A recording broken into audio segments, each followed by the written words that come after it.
তো ঘরে শুয়েছিল, মা তো মারা গেছে।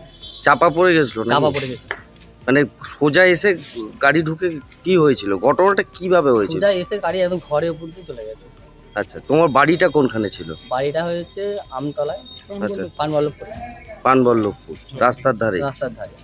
যেটা গাড়ি যেটা ঢুকেছিল সেটা কি বোঝাই ছিল? কি বালির গাড়ি ছিল। বালি গাড়ি ছিল?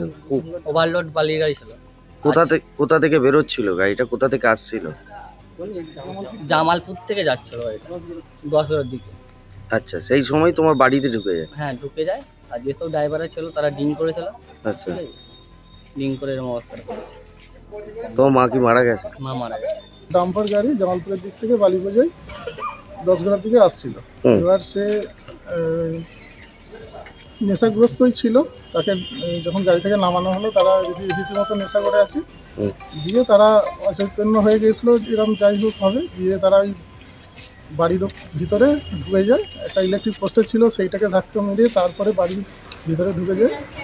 ঘরে ঘুমাচ্ছিলেন ভদ্রমহিলা সন্ধ্যারা, ওনার সঙ্গে সঙ্গেই ঘটনাস্থলে মৃত্যু হয়।